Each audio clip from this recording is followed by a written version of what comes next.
안녕하십니까. 이춘근의 전쟁론 6번째 시간입니다. 안녕하십니까. 네, 안녕하세요. 오늘은 지난 시간에 이어서 전쟁을 연구하는 사람들, 그들의 연구 업적, 그리고 학문 방법, 두 번째 시간입니다. 네, 제가 여기서 얘기하면서 과학적 전쟁 연구라는 말을 많이 썼을 거예요, 그죠? 네. 제가 이제 아무래도 공부를 그쪽으로 했는데 1960년대 미국에서 그러니까 그 정치학도 경험적으로 역사를 다 보고 그렇게 연구를 해보자 하는 그런 그 과학화 운동의 영향을 받아가지고 전쟁론이라는 연구를 했는데 그거보다 사실은 더 오래된 전통이 있습니다. 네. 근데 제가 그쪽으로 하다 보니까 야 이거 잘못하면 내가 그 전통을 확 무시하고 넘어갈지도 모르겠다는 그런 생각이 들어서 전쟁에 대한 정말 더 오래된 연구. 우리가 전쟁 그러면은 지금 여기서 우리가 한 학자들 이름이 케네스 월츠, 네. 퀸시 라이트, 좀 생소한 이름들이란 말이죠. 근데 우리 보통 사람들이 전쟁 그러면 떠오르는 게 손자병법, 그렇죠. 또는 클라우제비츠, 또는 투키디데스. 그래서 내가 고대 그리스 중, 그렇죠. 고대 이런 중국, 것들을 네. 그렇지. 이게 오히려 전쟁 연구에 더욱 더 그 금자탑적인 고전이죠. 네. 고전인데. 이게 너무 그 국제정치학 또 과학적 연구만을 강조하면 안 되겠다 해가지고 제가 그 전쟁을 연구하는 사람들이라는 제목으로 조금 강의를 좀 더 해야 되겠다는 그런 생각이 들었습니다. 그러니까 지난 시간에는 이른바 scientific methodology, 현대적인 그렇죠. 과학적 방법론을 채용한 현대학자들 그렇죠. 얘기를 했다면 그렇죠. 오늘은 이제 고전으로 가는 겁니다. 그렇죠. 이제 더 흔한 얘기입니다. 네. 전쟁 그러면 이거를 빼놓고 무슨 이상한 얘기 하는 거야 하는 그런 사람도 혹시 있을지 몰라요. 그죠? 네. 저 사람은 전쟁 얘기를 하면서 그거는 건너뛰나 하는 그런 생각을 능히 할 수 있습니다. 그래서 오늘은 그 전쟁의 보다 전통적인 그런 연구 방법 또는 그 사람들의 책들 이거를 한번 강의 들으면은 야, 내 저 책들을 한번 내 사서 봐야 되겠다는 네. 그런 마음이 들을 거예요. 제가 그 학교 다니면서 강의를 듣고서 야, 내 저 책을 꼭 사봐야 되겠다는 그런 강의들이 진짜 강의지 사실은. 막 사고 싶은 마음이 네. 동하게 제가 오늘 그런 내용을 좀 말씀을 드리겠습니다. 네. 이 사람들 지금 이제 얼굴 한번 보면은 손자가 있고 투키디데스가 있고 클라우제비츠 장군이 있습니다. 클라우제비츠 얼굴이 제일 실물에 가깝죠. 그림으로 보면은 네. 직접 이제 사진은 아니더라도 아주 똑같이 그린 겁니다. 손자가 BC 544년이니까 예수님 태어나기 전에 한 6세기 전 사람이고 투키디데스가 BC 460년이니까 손자보다 한 5, 60년 뒷사람이네요. 그리고 칼폰 클라우제비츠는 현대 1780년대 사람이니까 가까운 사람인데 이 사람들의 연구를 이 과학적 전쟁 연구라고 치진 않습니다만은 역사적 그리고 전통적 그리고 정치적 이런 그 역사 전쟁을 공부하는 사람들인데 이 사람들의 대표적인 책들이 있습니다. 손자는 그 누구나 다 아는 손자병법이죠. 손자병법은 아주 요만한 책입니다. 조그매요. 한문 글자로 6천자밖에 안 됩니다. 6천자. 네. 근데 그 안에 참 엄청나게 많은 것이 써 있죠. 손자병법을 영어로 지금 미국 사람들이 번역해서 보는데 그 손자병법을 제일 유명한 영어 번역본을 그 사무엘 그리피스라는 미국 해병대 준장이 번역한 거로 칩니다. 네. 그 미국 교수들이 영어로 된 것 중에서는 그걸 보라고 거기도 수백 권의 번역이 있어요. 그 그리피스 장군 걸 보면 된다 하는데 거기 보면은 리델 하트라는 또 영국의 아주 유명한 전략가의 서문이 있습니다. 이 사람들이 이제 옛날에 그 황포군관학교라고 중국 장개석이 본토에 있을 때 있던 사관학교입니다. 네, 그때 교장이 장개성 아니었나요? 그렇죠, 그렇죠. 그다음에 주임 교사가 주은래여서 그렇죠. 네, 둘이서 맨날 아침 같이 먹었다고. 그 황포군관학교를 그 영국군 장교들이 가서 네. 당신네들은 손자병법은 안 보느냐 그랬더니 그거는 옛날 책이기 때문에 현대 전쟁에 맞장구 해서 보지 않는다라고 얘기를 한 모양이에요. 그래서 이 리델 하트라는 그 영국의 대전략가죠. 그 사람이 전 그 사람들이 잘 모르고 있구나, 틀리는 얘기하고 있구나라고 생각을 했는데 미국이 손자병법을 읽었으면 월남전쟁에 지지 않았을 거다라는 얘기도 합니다. 그 월남 전쟁의 진담에 손자문법을 아주 열심히 읽었고 요번에 그 대통령이 된 트럼프한테도 국민들한테 권할 만한 책, 당신이 좋아하는 책 10권을 그 중에 손자병법이 들어가 있습니다. 첫 번째로 들어가 네. 있습니다. 손자병법이 첫 번째로 들어갔는데 손자병법 반드시 봐야 되죠. 그 다음에 투키디데스의 책 중에 제일 유명한 게 그 History of the Peloponnesian Warfare. 한국어 번역 제목은 펠로폰네소스 전쟁사. 그렇죠. 네. 펠로폰네소스 전쟁사라고 출간이 되어 있습니다. 이제 그 펠로폰네소스 반도죠. 그러니까 그리스 반도의 일부입니다. 네. 거기에서 그 몇십 년 동안 한 전쟁을 참 뭐 기록을 잘 했을 뿐만 아니라 이거를 이 투키디데스 책을 제가 미국에서 이제 전쟁론이라는 과목, 그 Theories of International Conflict라는 과목을 수강 신청을 하고 듣는데 첫날 교수가 우리가 전쟁에 대해서 알고 있는 지식은 투키디데스를 초월하지 못한다라고 얘기를 하고 있습니다. 그러니까 투키디데스가 그 쓴 책은 지금 갖다 놓더라도 지금의 아주 최고의 책에 버금간다는 그런 얘기죠. 그리스 도시국가 사이에 왜 전쟁이 일어났나, 그렇죠. 어떻게 그렇죠. 연합하는가, 아테나와 스파르타의 네. 전쟁을 어떻게 책임을 전가하나, 다른 소국들이 어느 쪽으로 이제 동맹을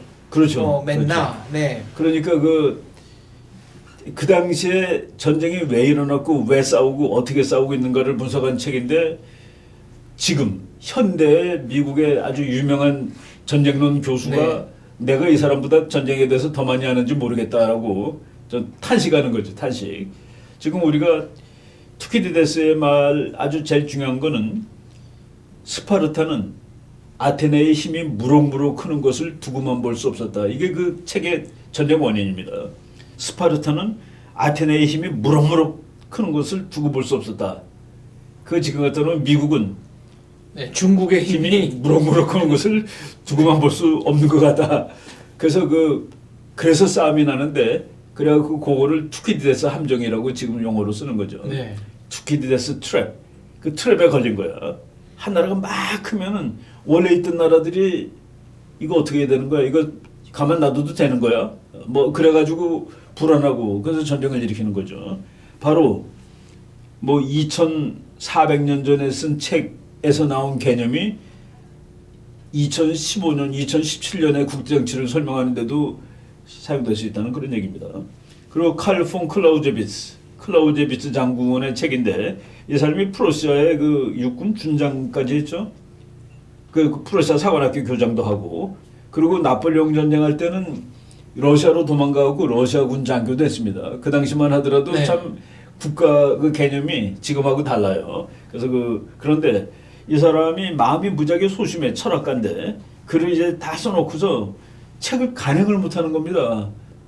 이게 도대체 완성품이 아닌 거라. 그래서 이 사람 책은 죽은 다음에 부인이 찍어준 책이에요. 생전에 출판은 생전에 출판이 안 됐습니다. 못했고, 네. 그래서 이제 이 사람이 그래도 완성품이 됐다라고 한 건 이 책의 1장입니다. 1장. 1권이라 부관이라고 그러죠. 그리고 나머지들은 자기가 완성품이 이건 차마 완성품이 아니다라고 한 거예요. 그래서 보면은 그걸 보고 그 책을 읽으면은 조금 좀 엉성하다는 느낌이 솔직히 들기도 합니다. 이거 엉성하다는 건 해석이 잘 안 돼요.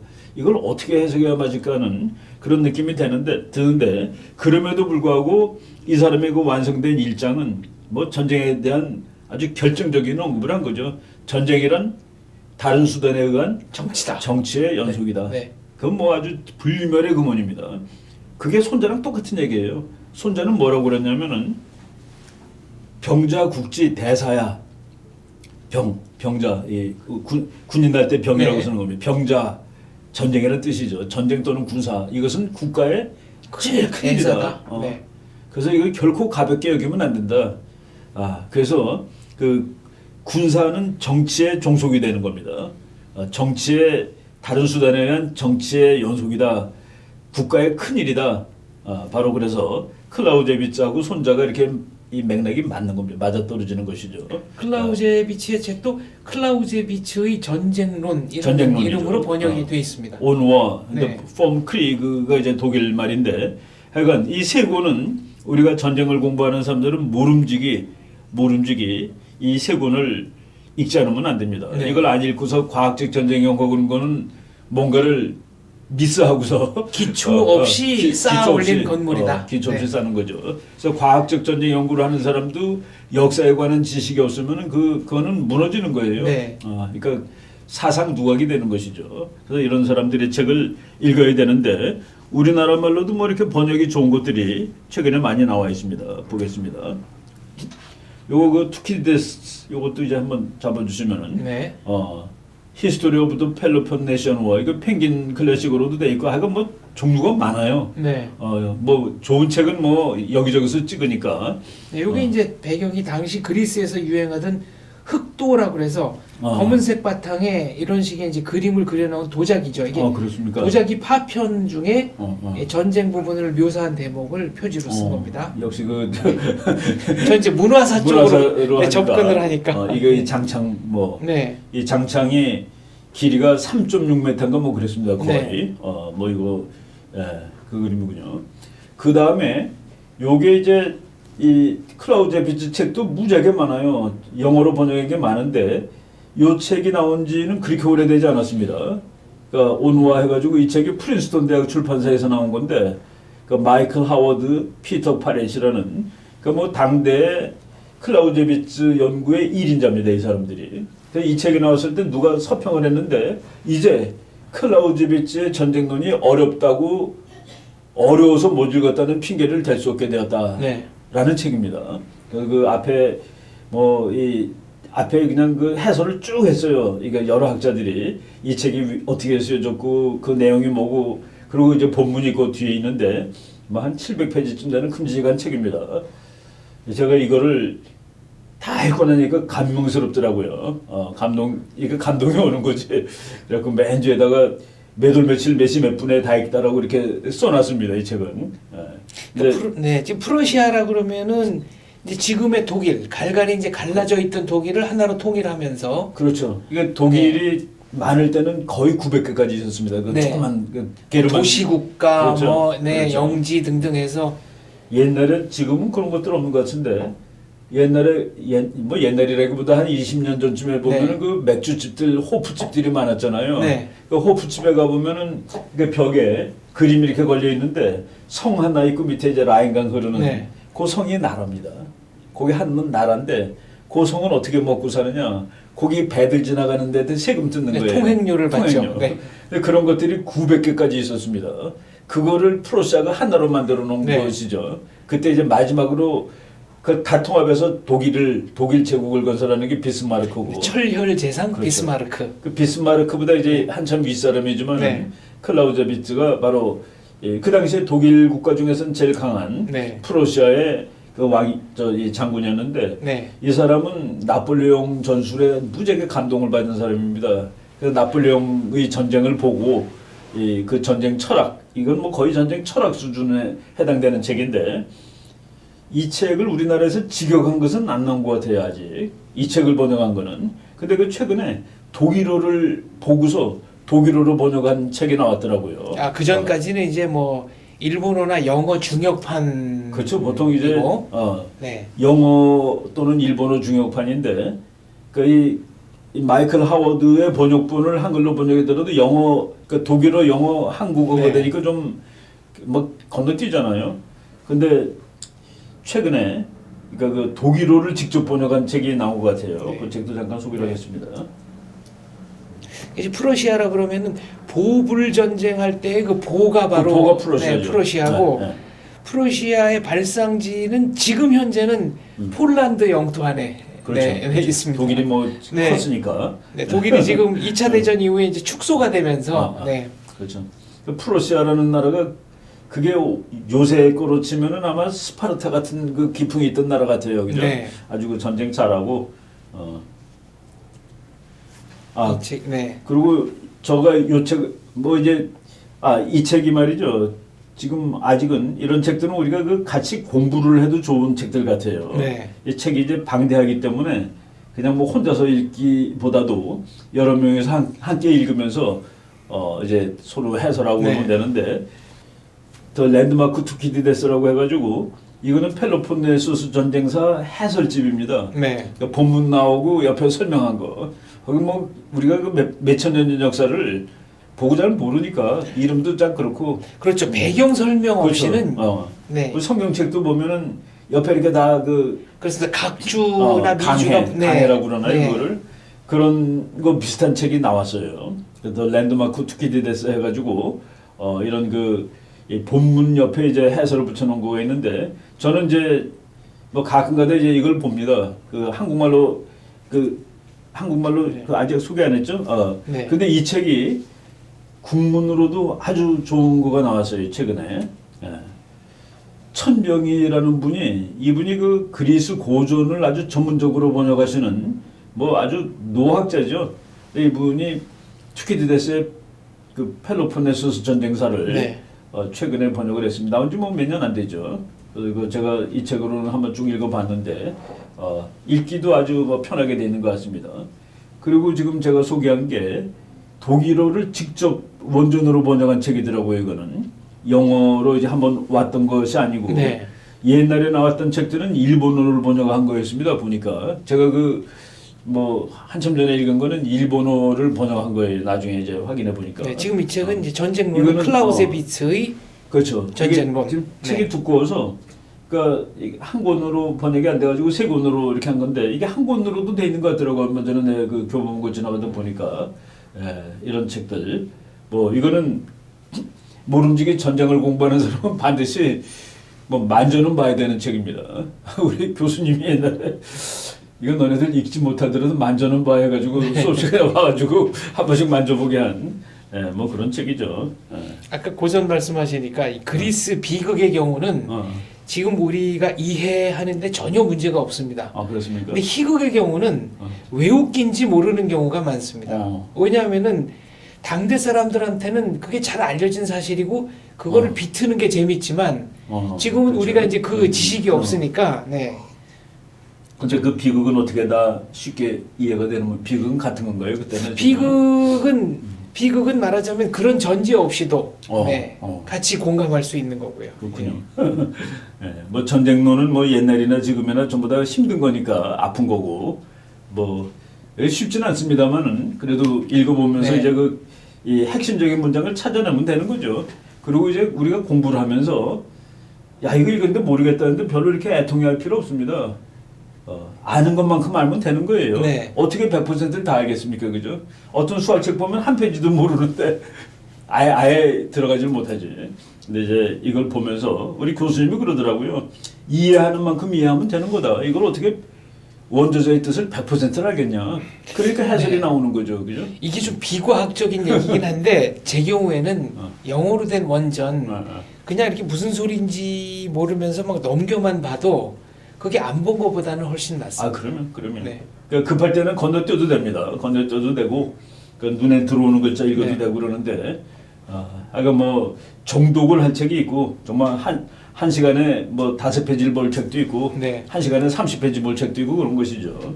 근데 이 책들은 뭐 특히 이제 클라우제비츠 전쟁론은 쉽지 않습니다. 아주 이 글자 한자 한자가 무거워요. 그러니까 읽다 보면 이건 참 무거운 책이구나 그 느낌을 받습니다. 그 다음에 이제 손자병법 이 꼬마 책인데 6,000자짜리인데 지금 여기 보여주는 전쟁은 속임수다. 이 책이 최근에 중국 학자가 쓴 책이 우리말로 번역이 나왔는데 이거는 책 두께가 한 700페이지쯤 돼 이만큼 두껍습니다. 네. 근데 이거는 그 요만한 책을 그 정도로 해설을 해놓을 수가 있다는 거죠. 근데 하여간 요 작은 요 조그만 책 속에 별것이 다 들어가 있구나 하는 그런 느낌을 받는 책입니다. 이거는 뭐 하여간 반드시 읽어야 돼요. 전쟁은 네. 여기 전쟁은 속임수다라는 게 좀 약간 그런데 그러니까 이제 이 전략의 요체가 디셉션입니다. 디셉션. 그러니까 이제 디셉션이 뭡니까? 이렇게 사기치는 것은 아니고 그러니까 이제 공격을 성동격서. 네. 그러니까 소리는 동쪽에서 지르고 서쪽을 공격하고 네. 뭐 이러는 거. 뭐 그런 건데 이게 속임수라는 말이 속임수보다는 네, 조금 더 다른 표현이 있을 것 그렇지. 같기도 합니다만 그러니까 뭐 문장 네. 전쟁은 거짓이다도 아니고 하여간 이거는 기만 뭐 속임수가 기만 되겠네요. 하여간 네. 제가 그 손자병법을 제가 이제 집에서 이렇게 체크를 해보니까 요만큼 되더라고요. 제가 가지고 있는 네. 손자병법이.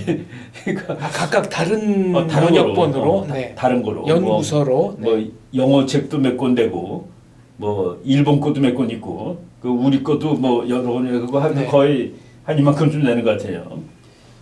교보문고에 들어가서 손자병법 딱 치면은 356권 나옵니다. 356개. 네. 얼마 이거는 누구나 다 보는 책인데 여기서 제가 전쟁을 공부하는 그 입장에서 손자병법과 경영, 뭐 경영 전략 그런 건 저는 조금 좀 그래요. 네. 이거는 삶과 죽음에 관한 얘기입니다.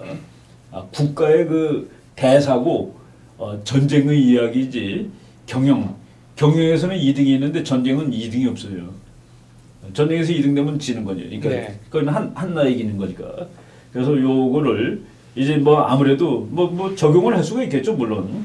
그렇지만은 너무 이것을 경영학이라든가 이런 쪽으로 치우치면은 이 본뜻이 좀 손자의 본뜻이 어긋날 수도 있겠다라는 생각이 듭니다. 그리고 이 책은 이제 이게 그냥 만들어진 한 사람이 직접 쓴 거라기보다도 일란 손자라는 그 참 괜찮은 영웅이죠, 영웅한테 그 이름이 갔지만은 이 책은 여러 대를 오면서 그 지식이 그 지혜가 집대성이 된 그런 책이다라고 얘기할 수 있습니다. 네, 손자 학파의 그렇죠. 네, 그 손자병법 중에 그 중국에서 나온 조그만 책을 봤더니 거기에 그 중국의 병서가 2,600권이래요. 지금까지 된 게. 그러니까 병법의 나라죠. 이렇게 2,600 종류로. 그래서 이거 한번 꼭 읽어봐야 될 책이다라고 이렇게 말씀을 드리겠습니다. 그래서 손자병법, 그리고 클라우디비치 전쟁론, 그리고 투키디데스의 펠로폰네소스 전쟁사 정도는 우리가 이제 전쟁을 공부하는 기초로 읽어야 될 책이다라고 일단 말씀을 드리겠습니다. 이건 뭐 과학적 전쟁 연구하고는 다르지만은 이제 미국 교수들이 그래요. 왜 이런 거는 우리 교과서에 안 들어왔냐 그랬더니 이거는 당연히 먼저 읽었어야지 라고 대답하면은 학생들이 이제 기가 죽죠. 그거는 다 읽고 들어왔어야 되는 거 아니야? 기본적으로 읽고 들어와야 하는 책이다. 그렇죠. 네. 그 한스 모게소의 폴리틱스 오몽 네이션스가 미국 교과서로 안 돼 있습니다. 요새. 그래서 그 학생들이 그거는 왜 안 읽습니까? 그러면 그거는 다 읽은 거로 가정하는 거야라고 할 정도로 그런 그 고전들이 있죠. 지금 이거 고전들입니다. 그리고 전쟁 연구가 이제 보통 군인들이 하는 건데 민간인이 전쟁 연구를 그냥 대폭하게 된 것이 2차 대전 이후에 또 재미있는 현상입니다. 그 사람들이 그냥 국제 정치만 공부하는 게 아니라 전쟁을 공부하는 거죠. 그리고 2차 대전 이후에 전쟁 중에서 제일 무서운 전쟁은 핵전쟁. 그래서 민간인들이 이제 핵전쟁도 막 공부하는 겁니다. 근데 민간인들이 핵전쟁을 공부할 때 군인들이 너네들이 전쟁을 뭘 한다고라고 이제 얘기를 처음에 했어요. 민간인들의 대답은 당신네들은 핵전쟁 해봤습니까가 대답입니다. 핵전쟁 해본 사람은 없죠. 그렇죠. 그러니까 군인이 핵전쟁에 관해서 민간인보다 더 유리하지가 못해요, 공부하는데. 그리고 무기를 만들어 놓고 일본에 두 발 떨겨뜨리는 것 외에는 한 번도 실전에서 사용된 예가 없습니다. 그래가지고 이 핵 전략은 검증되지 않았어요, 아직. 안 해봤으니까. 핵무기가 뭐냐, 이 용도가 뭐냐, 이것도 다 아직 검증되지 않았습니다. 그래서 그 핵무기 이론이, 핵전략 이론이 마치 신학 이론 같다라고 얘기하는 사람이, 그러니까 구체적이지 않고 추상적이다는 그 얘기입니다. 전쟁 억지 이론, 디터런스 이런 것들이 다 추상적인 이론이죠.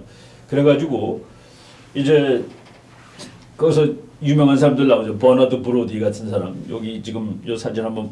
이 사람이 버나드 브로디라는 사람인데 사진 속의 인물. 당대 천재라고 할 수 있죠. 헨리 키신저. 이 사람은 요 2차 대전 이후의 학자 중에서는 가장 어린 편입니다. 지금 금년에 이 사람이 93세인가 이렇게 됐습니다.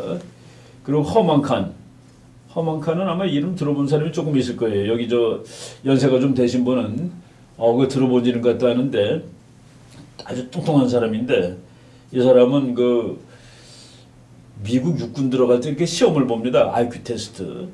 그거로 기록이에요. 198점을 맞았다든가 하여간. 그러니까 뭐 IQ 200에 접근하는 허만칸 박사가 있고 미래학자입니다. 미래에 대해서 아주 그 미래를 상당히 낙관적으로 보는 그런 교수인데 이 사람도 아주 핵전략이 유명한 사람이죠. 그다음에 알버트 볼슈테터라는 또 유명한 학자가 있는데 이 사람은 이렇게 책을 많이 쓰진 않았는데 이 논문이 좋고 제자들이 지금 미국 네오콘을 주름 잡는 그런 학자들이 많습니다.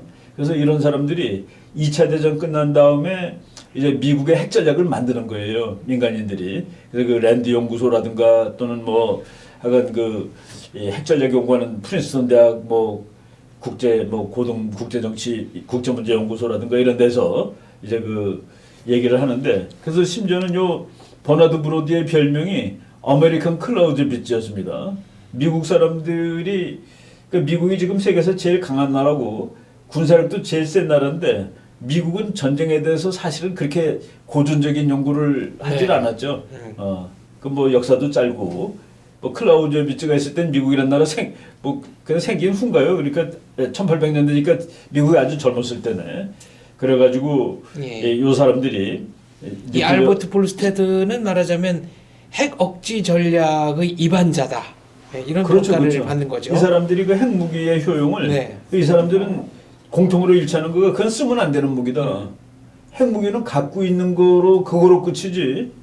갖고 있음으로써 효용을 갖고 있는 것이지 쓸 때는 효용을 다 잃어버린 거예요. 그래서 핵시대의 전쟁은 어떻게 하면은 핵을 사용하지 않고 안 싸우고 이기는 것이냐. 거기에 모든 것이 초점이 되는 겁니다. 네. 초점이 핵무기는 안 싸우는 전쟁을 위해서 있는 거. 그래서 이 이론이 그 how to fight가 아니라 how to deter. 어떻게 하면 전쟁을 못 나게 하느냐. 이거 하면은 다 끝나는 거니까. 손자병법에도 싸우지 않고 이기는 게 최선이다라고 그렇죠. 나옵니다. 그러니까 핵시대에도 손자병법이 통하는 거가 안 싸우고 이겨야지. 근데 안 싸우고 이기는 거가 핵무기다라고. 그래서 내가 보기에 나는 그 항상 얘기할 때 북한은 핵 전략대로 핵을 만들고 있는 겁니다. 그걸 가지고 있으면 안 싸우고 이길 수 있어요. 안 싸운 채로. 안 싸운 채로 이기려고 만드는데 우리나라 사람들은 북한이 서울로 핵을 공격한다라고 하는데 핵 전략에는 뭐 공격한다는 그런 개념이 사실은 지금 안 들어가 있습니다. 네. 그래서 이 버나드 브로디라는 사람의 그 일화가 2차 대전 날 히로시마에 핵이 떨어졌다고 신문에 이만하게 나오는 거예요. 히로시마가 핵폭탄 맞았다. 네. 그 신문을 딱 들고서 이 사람이 중얼거리는 게 아직까지 내가 쓴 전략론은 다 헛거가 되고 말았구나 라고 얘기를 하는 겁니다. 이 사람이 그 해군 전략 뭐 이런 책을 쓰고 그 아주 젊은 사람으로 이렇게 이름을 이미 전략가에 썼는데 핵 전략이 나온 걸 보고서 그래서 이 사람이 핵무기를 absolute weapon 절대 무기. 절대 무기. 네. 이거는 그 절대 무기는 쓰면은 절대적으로 안 되는 거죠. 그래서 그 절대 무기라는 책을 자기가 쓴 게 아니라 논문을 모아가지고 그래서 absolute weapon이라는 책을 이제 핵 터진 다음에 그 다음에 내기도 했습니다. 이런 사람들 우리가 그냥 뭐 이 학문의 근거탑을 이룬 사람들이니까 한번 보시죠. 아까 방금 허만칸 박사라고 이제 얘기를 했는데 이 사람이 조금 좀 이 비난을 많이 받았습니다. 뭐냐면 이 사람은 핵전쟁을 해도 다 죽진 않을 거다. 그리고 방공호를 팔아. 어떻게 해서라도 피해를 조금이라도 줄여가지고 그래서 사람이 살 생각을 해야지. 그러니까 이제 미국과 소련은 서로 쏘면은 다 죽는다라는 걸 가정하고 그러니까 못 쏜다. 그래서 영어로 Mutual Assured Destruction, MAD입니다. MAD. 그러니까 그 MAD 정말 미친 전략이죠. 그러니까 다 죽으니까 서로 그래서 막을 생각은 안 하고 내가 다 죽어야지 그리고 저놈도 다 죽어야지 서로가 전쟁을 못할 것 아니냐 했는데 거기에 대해서 반론을 제시했습니다. 아니다. 핵전쟁을 하더라도 살 수 있고 살아야 된다. 이게 다 죽는다고 가정하고 멍하니 그 방어는 안 하고 공격. 네. 그래서 미국과 소련이 제일 먼저 없앤 무기가 서로 방어 무기를 먼저 없앴습니다. 방어 무기. 공격 무기는 그냥 놔두는 거예요. 서로 다 죽자 쏘면은. 그래서 서로 전쟁 못하게.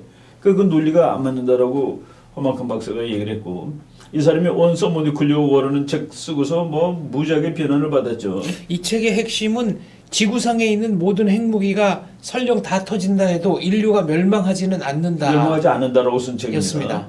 그리고 멸망하지 않을 뿐만 아니라 뭐 한 십몇 년 후에는 전전 상태로 회복할 수 있다라는 얘기까지 썼죠. 그래서 엄청나게 그냥 야단을 맞고 학자들한테 비난을 받고 그래서 이 사람이 쓴 책이 생각할 수 없는 것을 생각해보자라는 책을 썼어요. Thinking about the unthinkable. 그 책을 맨 처음에 논문을 썼는데 잡지가 받아주질 않아가지고 자기가 그냥 자비로 출판을 하고 그랬죠. 이 사람이 그 80년대에는 Thinking about the unthinkable in the 1980s라는 레이건이 받아들이는 것이죠. 살 방법이 있다. 이제 기술이 좋아졌고 날아오는 거 막을 수도 있다. 네. 그게 바로 스타워즈라는 게 얘기입니다. 이렇게 이 학자들이 이론을 만들고 그 이론을 이제 정치가들이 받아들이기도 하고 네. 거부하기도 하고 뭐 이러는 것이죠. 근데 이 사람이 그럼 핵전쟁을 해서 다 죽자는 얘기는 전혀 아니고 네. 이 사람 이론도 결국은 전쟁을 막아야 된다. 근데 안 일어나는 방법 뭐 이런 거를 연구한 뭐 근데 이제 조금 생각이 달랐다 하는 그런 얘기죠. 그리고 알버트 볼슈테터라는 이 사람은 부인은 역사학자입니다. 네. 로베르타 볼슈테터라는 그 역사학자인데 부인하고 남편이 둘 다 미국 핵전략에 엄청나게 영향을 미치는 거예요.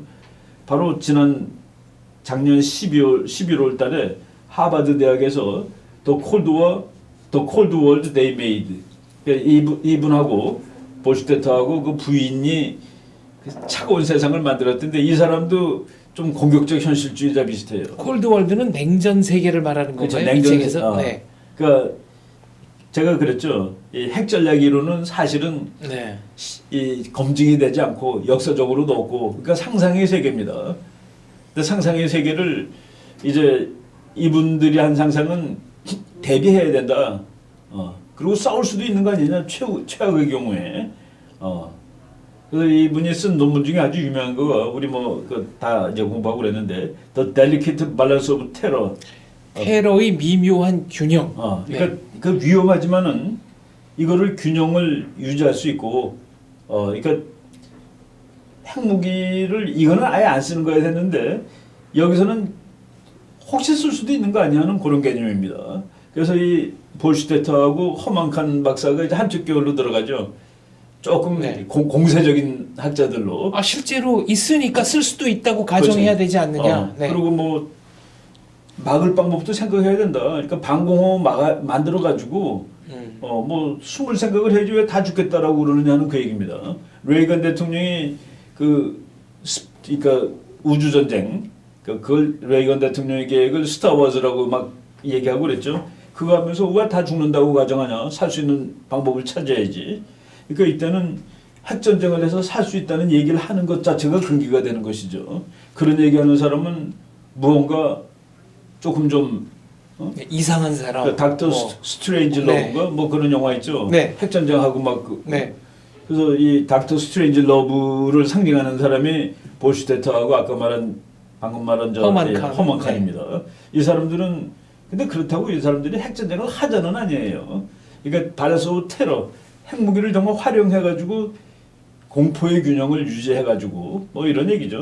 밸런스 오브 테러라는 말은 옛날에 그 게르만 족장 회의 때 나온 얘기인데, 말입니까? 네.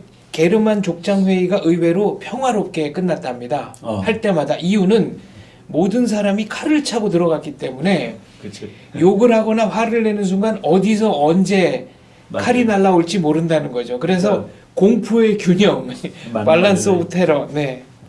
그러니까 칼 안 차고 들어갔으면 주먹질이 네. 일어났을 텐데. 그렇죠. 그러니까 어디서부터 어떤 폭력이 어떻게 올지 모르니까 스스로 조심할 수밖에 없다. The Delicate Balance of Terror라는 이 제목도 그렇죠. 그렇게 번역을 하는 게 맞겠네요. 맞아요. 네. 그러니까 핵무기를 가지고서 전쟁을 억지를 해야 한다는 네. 그런 얘기죠. 그러니까 공포에 의한 미묘한 섬세한 균형. 그렇죠. 네. 밸런스 오브 테러. 공포의 균형이라는 얘기인데 제가 이 책은 구하지는 않았습니다. 보고서. 근데 하여간 이분이 그렇게 그 냉전 시대 미국 전략 사상에 네. 큰 영향을 미쳤다라는 것을 뭐 증명하는 책이죠. 하버드 대학에서 나왔습니다. 책은. 키신저 박사는 우리 헨리 앞으로 키신저. 네. 전쟁 얘기하면서 이제 자주 나올 것 같아가지고 네. 뭐 워낙 유명한 사람이라서 이 사람 그냥 사진만 보여드릴게요. 살아있는 사람 중에서 최고의 국제정치학자요, 전략이론가 그리고 뭐 최근에는 너무 뭐, 냉혹해서 네. 우리한테는 참 이렇게 우리가 다 받아들일 수 없는 그런 얘기를 많이 해요. 최근에는 뭐 키신저 박사의 저서가 많이 번역이 됩니다만 회복된 세계라는 책도 번역이 되고 그게 이 사람 박사논문이죠. 네. 월드 리스토어드라는 책인데, 예, 하여간 뭐 이분이 보는 세계 국제정치관, 네. 뭐이 전쟁하고도 직접 연결되는 그런 얘기들인데, 네. 우리 그 앞으로 그 뭐 전쟁 공부해 가면서 이 사람 이론 뭐 여러 번 나올 테니까. 50대 초반의 외교관인 전 그 루안다 대사 박용민 대사가 직접 번역을 한 책이죠. 아 그렇습니까? 네, 회복된 세계. 그렇구나. 출판사는 네, 북앤피플입니다. 아 그렇습니다. 이 책 그 책이 박사학위 논문인데도 그 책 한 권을 보면 이 사람을 제일 정확히 알 수 있는 책이에요. 그러니까 키신저가 뭘 어떻게 세상을 보느냐 그 책이에요. 그러니까 뭐 여러 책이 아주 많지만은 한 네. 권을 딱 읽으려면 그 책을 보면 되는 겁니다. 저도 이제 제가 처음으로 뭐 그때는 학자도 아니었는데 제가 그 대위 때 육군 대위 때 이 사람의 그 뉴클리어 웨폰스 앤드 포린 폴리시라는 책의 요약본을 이 번역을 한번 한 적이 있었습니다. 약간 뭐 대단한 학자죠. 그런데 관한 이 뭐 쭉 이건 뭐라고 그러니까 위저드 오브 아마겟돈은 지구 다 깨지는 네. 그 날을 아마겟돈이라고 그러죠. 지구가 끝나는 날. 그 끝나는 날에 관해서 얘기한 위저드가 뭐로 번역되나요? 그러니까 마술사는 아니고 하여간 그 핵이론가들을 네. 위저드라고 쓴 겁니다. 그러니까 오즈의 마법사, 위저드 오브 오즈는 오즈의 마법사라고 이제 마법사. 번역을 하죠. 지구 끝나는 네. 날에 관련된 마법사들이라고 하면 되겠네요. 네. 그 프레드 카플란이라는 그 사람이 쓴 책인데 여기에 보면은 뭐 학자들 그 핵 전략 이론이 어떻게 발전하고 어떻게 서로 싸우고 뭐 이런 개인 역사도 나오고 뭐 이런 아주 괜찮은 책입니다. 이건 번역이 아직 안 된 것 같아요. 아직 안 됐다기보다도 84년 거니까 뭐 번역이 안 나온 거네요. 네. 우리가 이제 공부하는 이 전쟁을 공부하는데 지금 쪽 이제 약간 과학적인 전쟁 그 바깥쪽으로 나간 겁니다. 공부를 하고 학문을 하는 이유는 세상을 알기 위해서입니다. 이해하기 네. 위해서. 그리고 이해만 해갖고는 안 돼요. 이해하면 그냥 학문으로 즐기는 것밖에 안 되죠. 설명해야 됩니다. 설명. 그리고 설명을 하고 그다음에 설명을 할 수 있으면 예측까지 하면 좋죠. 네. 예측. 그래서 인간 생활에 도움을 주기 위해서 전쟁도 그래서 하는 것이죠. 이해, 설명, 예측함으로써 이를 통제할 수 있는 방법을 찾기 위해. 그래서 전쟁을 통제하겠다라는 얘기를 좀 과감하게 제일 먼저 쓴 사람 중에 하나가 그 프란시스 A. 비어 교수입니다. 미국 사람들 이름 좀 이상하지만 내가 맥주 교수님이야. 프란시스 비어 교수인데 이 사람이 그 아주 유명한 책입니다. Peace Against War라는 책에서 뭐라고 번역을 해야 될까요? 전쟁에 반하는 평화? 그렇죠. 네. 뭐 전쟁 The Ecology of International Violence 국제 폭력의 생태학. 뭐 아주 제목도 네. 그렇죠. 이거 하여간 제가 뭐 선생이 전쟁론 시간에 다 읽고 오라는 책이었습니다. 1페이지부터 끝페이지까지. 그러니까 미국 교수들이 그 리딩이 무지하게 많습니다. 평균적으로. 근데 보면은 뭐 어느 책 몇 장이 아니라 통째로 다 읽을 것. 뭐 이런 책 네. 걸리면은 그 주는 완전히 뭐 참 힘들죠. 근데 이제 이 사람이 전쟁을 과학적으로 연구함으로써 전쟁을 더욱 용이하게 기술, 설명, 예측할 수 있으며, 그렇죠? 묘사하는 거죠. 묘사하고 설명하고 그리고 예측할 수 있으며 그렇게 함으로써 전쟁을 통제할 수 있다, 컨트롤할 수 있다. 이 통제라는 말이 중요합니다. 막을 수 있다가 아니에요. 전쟁이 안 나게 할 수 있다가 아니라 전쟁을 통제할 수 있다. 통제. 이게 그 가지는 의미를 잘 봐야 되는데 그래서 그 전쟁을 연구하는 사람들의 오히려 더 다수는 how to fight and win입니다. 어떻게 싸우고 이길 것이냐. 네. 그거 하는 사람이 더 많아요.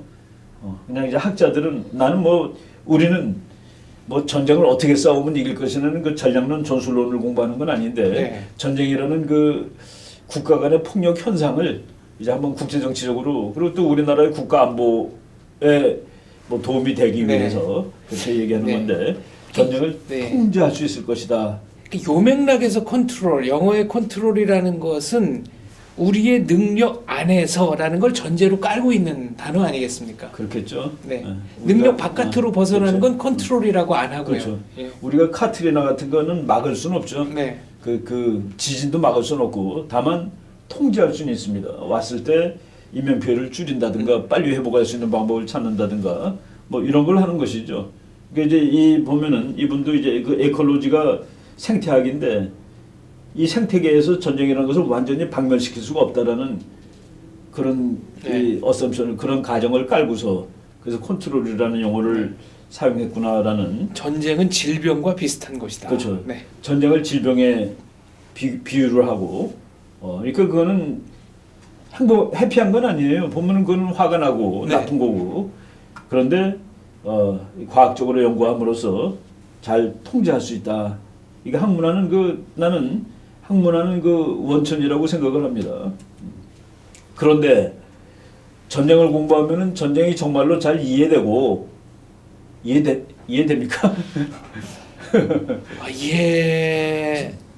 이해하기 쉽지 않습니다. 그래서 이제 그 공부하다가 이제 그 회의론에 빠지는 건데 네.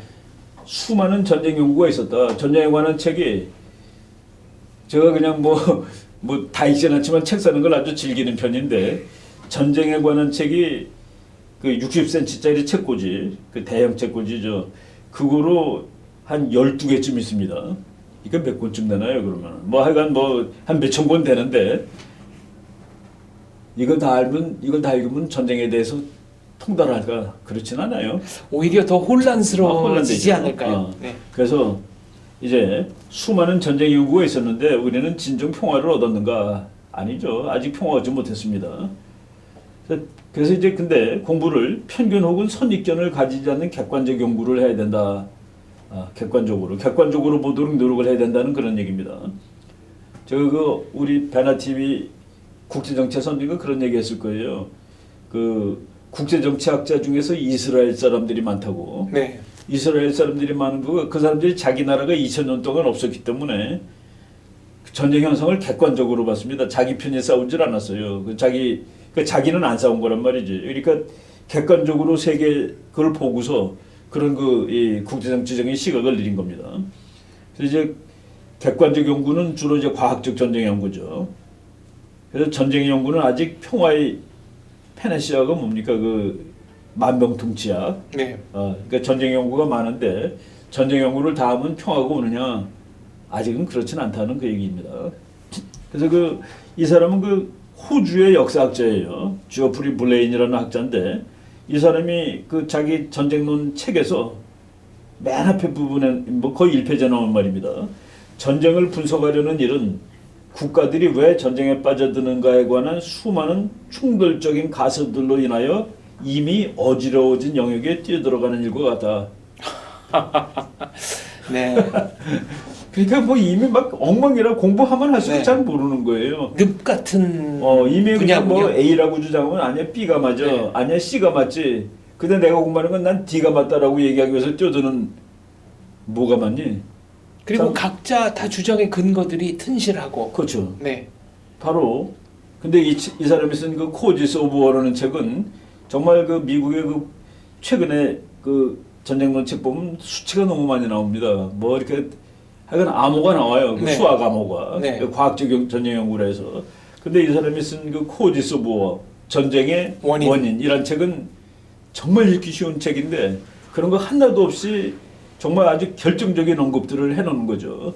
자기 나름대로 아직까지 이렇게 엉망으로 시끄러운 영역이지만은 자기는 한번 이 결정적인 언급을 해보겠다라고 쓴 책인데 그거 아주 저는 이 책을 아주 감동적으로 본 적이 있습니다. 우리말로도 번역이 돼 있어요. 바로 이 책인데 블레이니가 전쟁의 원인에 관해 서로 판이한 수많은 가설과 이론들이 다른 가설과 이론은 무시한 채 상호 독립적으로 그리고 평화롭게 공존하고 있다. 서로 다른 얘기하는 이론들이 상호 공존하고 있는 거예요. 그러니까 학자들이 다른 얘기하면서 그러니까 말이 안 통하는 겁니다.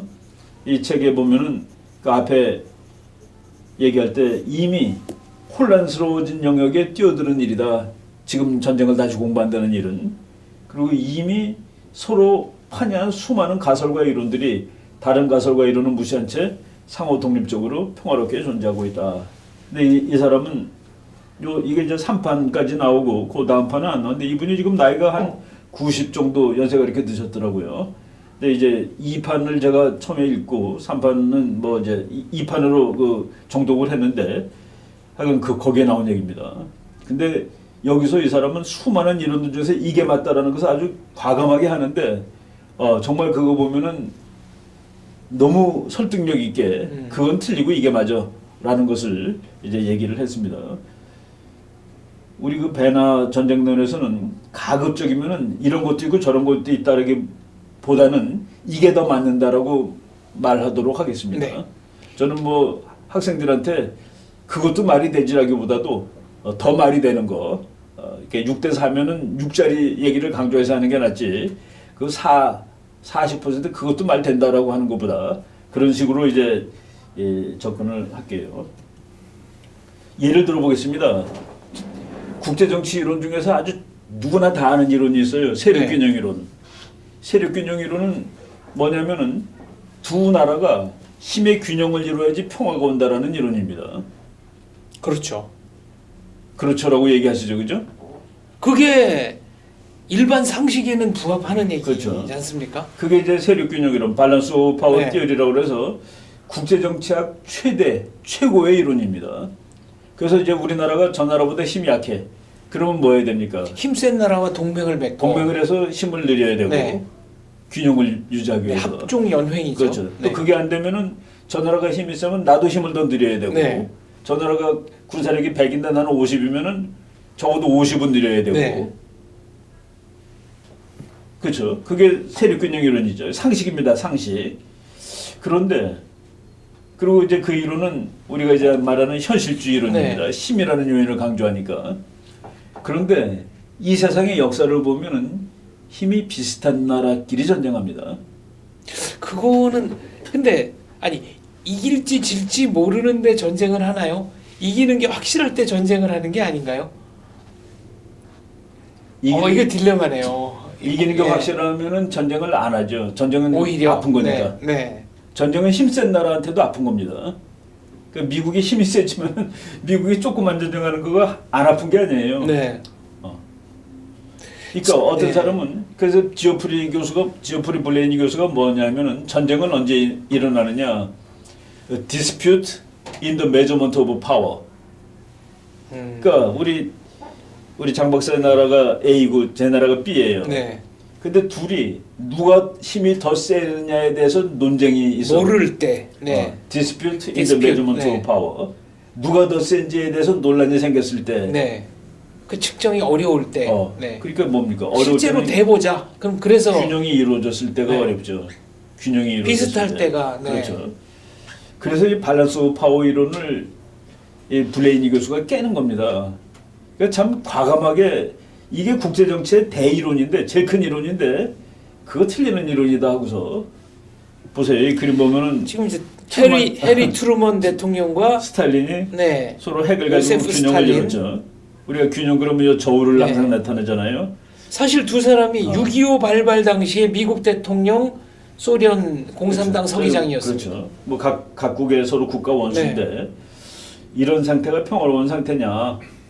여기서 이제 핵이 아니라 재래식 무기를 가지고 소련하고 미국이 핵무기 없이 재래식 무기 가지고 있었으면은 70년 동안 전쟁이 안 났을까에 대해서 오히려 전쟁이 났을 가능성이 크다 이런 얘기군요. 그러니까 강대국 사이에 그 제일 강한 두 나라가 70년 전쟁하는 적이 없습니다. 역사상 지난 몇백 년 역사에. 그래서 그 미국의 예일 대학의 루이스 게디스 교수라는 사람은 냉전 시대 역사를 쓰면서 책 제목을 롱피스라고 붙였습니다. 역설적으로 가장 전쟁이 안 일어난 강대국 사이에 네. 전쟁이 이렇게 오래 난 시절은 옛날에 없었다라는 긴 얘기죠. 평화의 시대. 네. 그렇죠. 그래서 그게 뭐 그거를 이제 핵의 존재에다 집어넣는데 세력균형 이론을 이제 그걸 보겠습니다. 세력균형 이론이 가르쳐주는 바와는 전혀 다른 설명을 제시하는 이론들이 있다. 아까 그 블레이니 교수가 서로 다른 이론들이 공존하고 있다라고 얘기했죠. 예로서 국가 간의 군비 증강 현상에 관한 이론. 그러니까 내가 왜 군사력을 늘리느냐? 상대방이 나보다 세니까. 그래서 균형화하는 작업입니다. 네. 균형을 이루기 위해서. 그리고 동맹을 맺는 거. 내가 왜 이 나라랑 동맹을 맺느냐? 나의 적이 나보다 더 세니까. 그런데 그 동맹하고 군비 증강을 연구한 사람들은 그것이 전쟁의 원인이 된다고 밝히는 겁니다. 네. 이 책을 제가 한번 읽어봐야 되겠네요. 지금 그렇죠. 상식이 깨지는 순간이기 때문에. 그러니까 동맹을 하게 되면은 동맹한 나라 이게 역사적으로 보니까 동맹을 맺고 나서 전쟁할 확률이 확 높아지는 거예요. 네. 그리고 군비 증강. 그래서 우리가 항상 암스 컨트롤을 하는 거 군비 증강을 막아야지 전쟁이 안 난다 얘기하는데 네. 군비 증강은 왜 하느냐? 균형을 위해서 하거든요. 보통 그렇죠. 나라들이. 전쟁을 이런 안 하기 것들이 위해서. 네. 그럼 이렇게 헷갈리는 이론이 막 나오는데 그럼 공부하면 할수록 더 뭐 엉망되는 거 아닌가? 그 헷갈리는데 그거를 우리가 그냥 헷갈리면 안 되고 맞는 이론을 찾아내는 거 그게 이제 학문하는 것이죠. 그래서 이제 군비 증강 동맹 체결은 힘이 약한 나라가 균형을 이루려고 하는데 균형이 이루는 과정에서 전쟁이 났다. 그러면 세력이 균형돼야 전쟁이 안 난다는 그 이론은 어떻게 되는 거냐? 그거는 폐기가 돼야 되는 거네요. 네. 그래서 이제 이거를 공부하는 방법들이 있습니다. 또 다른 이론 보면은 힘의 전이 이론, 파워 트랜지션 티어리. 요새 미국과 중국이 관계를 설명하는데 이 이론을 동원하는 사람이 무지하게 많습니다. 어떤 1등이 있는데 2등이 막 와요. 그래서 힘이 비슷해져. 그때 전쟁 난다는 얘기입니다. 네. 그러면 힘이 비슷할 때 전쟁 난다고 그러면은 밸런스 오브 파워 이론은 뭐가 되는 겁니까? 그렇죠. 그러니까 1등이 이만큼 센데 2등이 여기 있을 땐 전쟁이 안 나는데 막 와서 비슷할 때 전쟁이 나고 이 나라가 이길 경우에 힘이 전이가 된다. 이른바 패권 전쟁. 패권 전쟁이죠. 이론이죠. 네. 그 힘의 전이 이론. 그런데 패권 안정 이론이라는 게 있습니다. 헤제모닉 스테빌리티. 1등이 힘이 완전히 세면은 그러면 평화가 온다. 중국의 이론이 바로 그겁니다. 중국의 그 천자의 나라가 힘이 제일 세면 평화가 오는 거예요. 네. 동북아 지역에서는 그렇죠. 네. 그 이론들이 많은데 이제 우리 다 나중에 공부할 겁니다. 장주기 이론이라고 그래가지고 롱 사이클 100년에 한 번씩 대전쟁이 난다는 이론입니다. 뭐 헤즈모닉 워 티어리 패권 전쟁론 강대국 사이에 강대국 챔피언 전쟁론. 결정전. 그렇죠. 챔피언 네. 결정전 이런 이론들에 의하면은 한 나라가 더 세야지 전쟁이 안 난다. 일국 체제가 오히려 일국 체제가 더 네. 좋은 체제입니다. 그러니까 전쟁을 우리가 밸런스 오브 막는다. 파워 이론하고 완전히 틀리는 말이 팍스 로마나, 네. 팍스 브리타니카. 팍스 아메리카나. 그렇죠. 그거는 한 나라가 아주 센 거죠. 그러면 뭐가 맞는 거예요? 뭐가 맞는 거냐? 이런 거를 우리가 한번 테스트하는 방법이 있습니다. 그래서 공부를 하면 할수록 머리가 더 복잡해지면은 안 되죠. 그럼 공부하면 머리가 더 맑아지고 세상 돌아가는 게 보여야 되는데 네. 그렇지 않습니다. 어떤 이론이 그리고 어떤 설명이 더 맞는가를 찾아내야 되는데 그 이론이 딱 있을 때 그 이론이 맞냐 틀리냐를 두 가지로 평가를 하는 겁니다. 일단은 그 논리가 맞아야 돼요. 논리. 그러니까 세력균형 이론은 로직이 맞습니다. 우리 서로 힘이 비슷하면 서로 못 싸우잖아. 네. 그렇죠. 로직은 맞아요. 그렇죠. 논리적으로는 하자가 없습니다. 그리고 또 다른 이론. 내가 훨씬 우리 장 박사 나라보다 나의 나라가 힘이 훨씬 세면은 그때도 싸울 이유가 없죠. 말이 뭐 그냥 말로 소리 지르면 네. 되니까. 그것도 논리가 맞습니다. 그래서 과학적 연구 방법이라는 거는 그럼 딱 보자. 역사를 보자. 실제로 어떤 일이 실제로 일어났는지 보자. 한번 그래서 살펴보자. 경험적 역사적으로 증명이 돼야 한다. 그러니까 논리가 맞더라도 논리가 맞는 거 가지고서는 어떤 게 더 맞는지 안 나옵니다. 네. 그래서 이제 역사적으로 경험적으로 봐야 되는데 그래서 역사적으로 증명이 돼야 됩니다. 네. 증명. 그래서 모든 훌륭한 이론은 증명되거나 거부돼야 돼요. 그러니까 로직이 맞아서 이제 이론을 만들었습니다. 내가 멋있게 이론을 만들었어. 근데 보니까 앞뒤가 논리가 다 맞아요. 개념끼리 연결이 다 되고. 근데 역사적으로 가서 봤는데 역사적으로 맞을 수도 있고 틀릴 수도 있어요.